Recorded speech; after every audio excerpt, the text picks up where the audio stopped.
of A Ghost in the Magazine. I'm Steph. And I'm Elle. And this week's movie is The Craft. This is the final movie on my list. And I have to be honest, I didn't even tell you about this. It was a tough decision. And I wish I had gone a different direction. It was between The Craft and that Guillermo del Toro movie, Mama. Have you seen that movie? I have not, actually. I really wish that I had chosen that movie. It's so, I don't care what anyone says. I don't know that everyone likes it. I've never looked up the Rotten Tomatoes score for it. I think it's so refreshing and different. It's like a different way to tell a ghost story as opposed to this. But alas, I chose The Craft. This has come up a lot because, it's my birthday month. I am a year older, and the common theme is like revisiting these movies as an adult, except for Chucky, because I watch that on heavy rotation constantly. Chucky runs my life, and having like a different view of what's transpiring than as a teenager with my teenage mind and teenage experience. Also, I want to address right now that Scream and The Craft both came out in 1996, and they both have Nev Campbell and Skeet Ulrich in them. I don't know what that says about me as a person, but I'll take it. I'll take the L. And Skeet Ulrich plays dickbags in these movies. Like, I don't know if he's ever redeemed himself because I don't watch whatever he's in. I know he's like a Riverdale dad, but I only watched the first season of that show. And I heard it gets really fucking stupid. So I don't know that he's ever redeemed himself, or if he's just going to forever be typecast as that dickbag guy who plays dickbag teenagers, and even though he's an old dickbag. I don't know, I remember him being a teen magazine staple in the late 90s, early 2000s. I think I watched The Craft, but later, and he gives off massive douchebag vibes. So either he's a great fucking actor or he's like a douchebag. Or it's like very close to his reality. Mhm. I remember I being super into him in Scream. Scream came out when I was 6 years old. However, obviously I didn't watch it until I was a teenager. But I know that he had longer hair in Scream. But Okay, he's like, maybe let me look. Now I'm yeah, curious. it's like a different kind of dickbag in each Okay. movie. In The Craft, he's like the standard jock who gets what he wants. He uses girls like Kleenex. And in Scream, he's more of like, I'm gonna smile on your face, but secretly I'm murdering your fucking friends, and I can cut your throat at any moment, dickbag. They're a little different. Yeah. No, he's kinda hot in Scream, I'm not gonna lie, at least in Right? these screen caps. I haven't watched Scream in many, many years. That was one Please. my Come on. mom drove it into the ground. There's a lot of movies I can't watch because I watched them past the point of being able to watch them ever again. Because my mother does not cycle in new movies. She just watches the same fucking 8 movies for an entire year. Every time you talk about your mother, I realize I am her, she is me. We're the same person. Drives I'm me Elle's mom. nuts. But I say that and I've watched Trailer Park Boys all the way through, Yes, probably 40 times. don't even talk to me, okay? I have anxiety and ADHD, which is why I recycle my comfort gin. Also, I'm pretty sure it has something to do with the double Verdonus in there because your mom and I have the same rising Yeah. sign. So leave me alone. In the history of this podcast, Elle and I have talked extensively about occult themes. In the last episode, I joked about it being demon school when we get together because something that some movies ignore, there's an educational component to all of these occult pieces.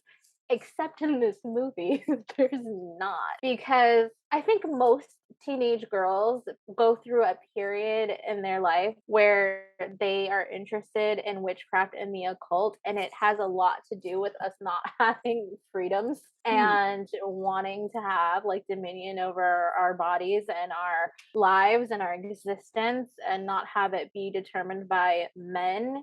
And witchcraft is like alluring for that reason because it can be viewed as a means to like break those shackles or whatever. This movie, so Sarah moves to this place and she's troubled because her mom died giving birth to her. I think that's her only trouble. It's supposed to be set up that they all have troubled lives. I'm sorry if this sounds insensitive. She never even knew her mom. And she has like 2 parents in the household, even if she doesn't care for Jenny or whatever the fuck her stepmom's name is. She has 2 parents in the household, and so then that's like regular teenage shit, fighting with your parents, whatever. But it doesn't even really show her fighting with her parents. ever. Mhm. So she is blessed. Apparently, her mom was like a natural witch, so she has natural inclinations, which sure. And there's like different levels of sensitivities people can have, and you know what I mean? So she goes to this school, and I am heavily suspicious of all Catholic schools. I don't care. I would never go to one, and I don't trust people who like them fist fight me in the street about it. But the way that she fell in with these girls, no. Like I Mhm. understand the need for like when you go to a new place to like latch on to someone so that you're not alone. But these bitches are creepy. Mhm. Okay? Especially Nancy. Like sorry. So the girls are Nancy, she's the weird one. Rochelle is obviously the black one, and Bonnie is the Nev Campbell one. Mhm. And they're fucking weirdos. Nancy's really intense, goth, but kind of not goth also at the same time. She just gives off very unwelcome vibes, and I'm really interested to know how she became friends with Rochelle and Bonnie also. So Nancy's issue is that she's I'm sorry, is that she's essentially white trash. And Rochelle actually says at one point, oh, I think she's upset because she doesn't want to be white trash anymore. But I'm like, girl, you're white. Just go with it. Which I think is a really insensitive thing for her to say because her issue is that she's black. And this girl is being viciously and hatefully racist to her. And then Bonnie has burn scars all over her back. And I don't think that they ever explain how she got those. They're just mysterious back scars, right? Well, it says in the plot synopsis on Wiki that she was in a car accident, but I don't remember that being said. It could just be something somebody dropped in here. But Okay. Yeah, I don't hear that ever. I really would have liked some backstory there, especially considering like how her behavior later on in the movie. Like she turns into a total raging bitch. And I just don't think that any of that's called for. yeah, I think that a lot of this is having the balance tipped in your life when you are Hmm. not prepared for it because you're still really immature. Because these are teenage girls dealing with teenage girl things, and everything's a very hard overreaction, kind of. I hate to say it, but the one that I identify with the most is obviously Nancy because I knew you were gonna say that. that's the environment I grew up in. I mean, aside from I didn't have a creepy stepdad. My parents were together, but like my dad wasn't home. He was always at work. He was a retail sales manager, and we lived in a single wide trailer for most of my childhood. We eventually upgraded to the double wide. Like my first home that I lived in looked a lot like that trailer she was living in. I saw her intensity and resting bitch face as more of a protection thing because of her stepdad and that dynamic she had at home. She has to keep people at an arm's length because there was an unspoken thing there where I feel like her stepdad pressed boundaries. Okay. Thank you for breaking Nancy down for me because I have a hard no Yeah, I against understand. her, like a hard fucking no. Obviously, I identify with Rochelle because she's black. She gets bullied by this fucking bitch, The bitch from Hey Dude. that bitch. And she literally goes after her for no motherfucking reason. It very much like irks me to my core because I don't fight. Like I don't physically fight. But the way I would have dragged this hoe, I would have dragged her into the pool, maybe drowned her a little, scared her. Because for no fucking reason. She says some shit like so she messes with her. Rochelle likes to dive, and every time she goes to dive, she fucks her up, like throwing off her concentration or whatever. Diving is scary. I'm not into I it. can't I fucking had to do dive. it at school, and I don't like it. Mm-mm. So Rochelle confronts her. She says, like, oh, I have a pubic hair in my brush. And then she says, oh, no, that's just one of Rochelle's little nappy hairs.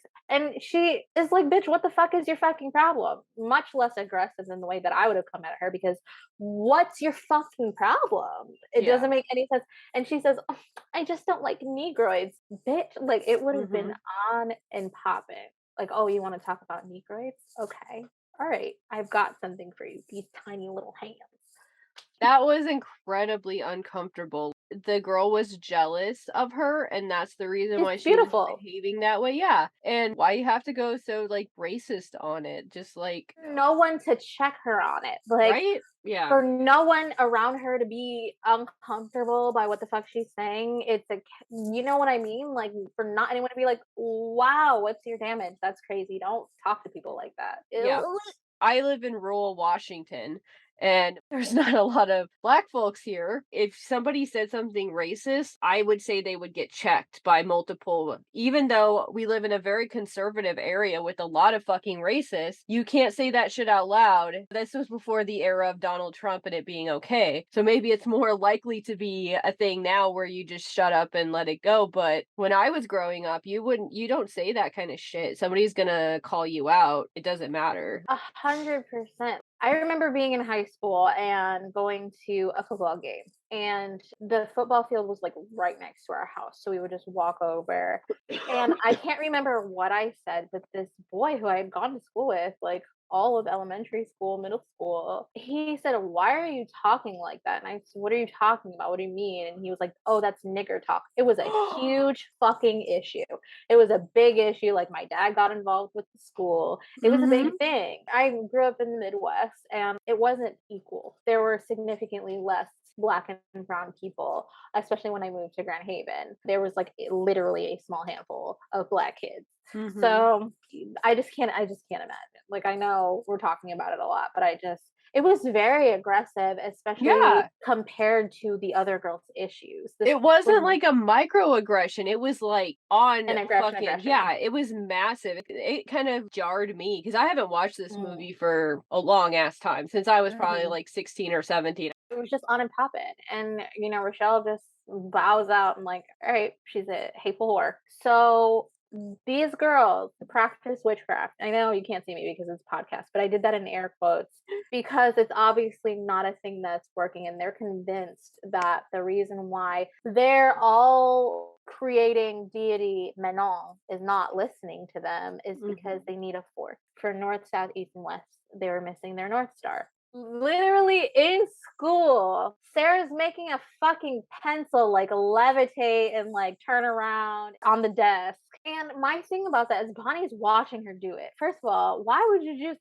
do that in a new school? You're trying not to be the weird girl. And Bonnie's just watching her. And the thing that really bothers me about this interaction is that she's watching for a while. And then all of a sudden, for no reason, she goes, and like alerts Sarah that she's watching. But I'm like, bitch, you've been watching for like 10 minutes. They're like, oh, we need this girl. We need this girl in our circle. And they rack up bad karma for themselves by stealing from the nice occult lady's shop, by the way. That doesn't make any sense. But they get her to be involved and they do this gross spell where they like I think they drink each other's blood and they're trying to invoke the Minot. The reason why I'm saying the name is because it's not real. It's not a thing, yeah. I was like, "Is this something I don't know about?" But No. what they assign to it is, like, a universal type power. You can call that whatever, you can make a thought form, like, you can literally just make shit up. So I wouldn't even call the movie on that. That's not the part of the movie that is No, problematic in my opinion. it's not at all. But they do this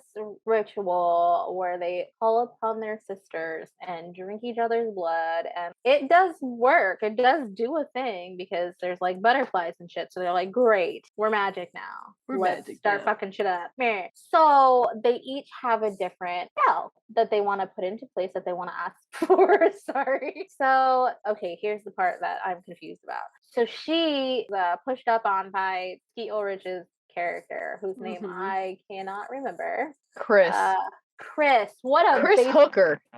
bitch.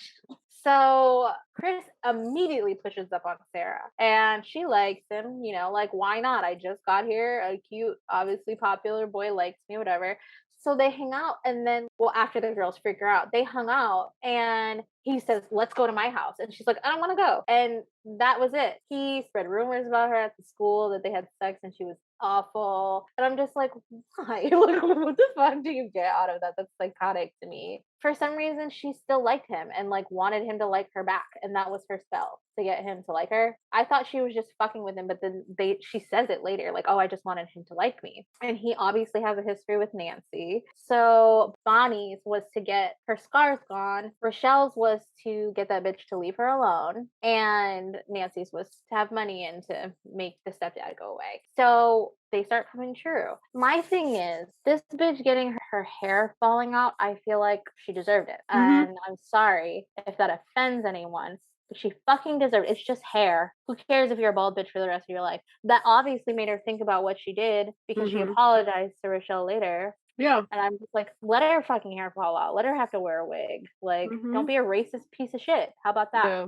It seemed like that worked well. I mean, Bonnie's worked well too, except for it changed her personality. Yes, she was just so rude. And then, like, all of a sudden, they're just excusing Nancy's increasingly psychotic behavior. It just does not check Well, I out. would also say that, Nancy and Bonnie had things in their behavior before that were kind of problematic. When you're very Sure. insecure, like Bonnie Mm, was, she flipped over to the other side and became almost like narcissistic sociopath. And mm. Nancy was just an incredibly damaged human being. The thing is Rochelle, to me, like, I kept waiting for the shoe to drop where they told us that she had some kind of like Claire ability because she seemed like she could read people's feelings and stuff. She was very calm. She had a completely different demeanor than the other two. And she Yes, had remorse that she felt when she saw that girl, whatever the fuck her name was, start to lose her hair. but then when, Nancy's, like, trying to kill Sarah, That's true. She she's just fell in the line. yeah. That didn't make sense to that character for me at No, all. it did not to me either, and I'm like, "Girl, we were relating." I would check the fuck out of Nancy. Like, "No, we can't Mhm. kill our classmate and former friend." No. But then again, Nancy goes after Chris because Chris becomes obsessed with her, which any love spell, that's what's gonna happen. The person is likely to become obsessed with you and dangerous because you don't want people to be obsessed with you. And he like tries to our word Sarah.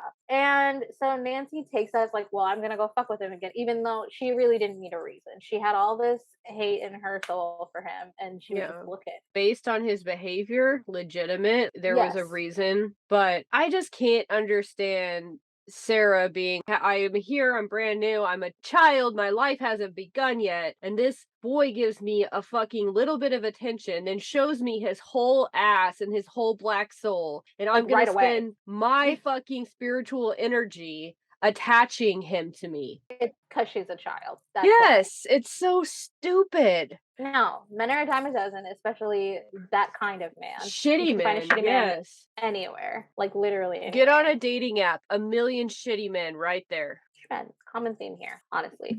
It literally just goes fucking crazy. They Yeah. end up doing this bigger ritual where Nancy gets this entity to pour into her and it like kills a bunch of hammerhead sharks and they wash up on the shore.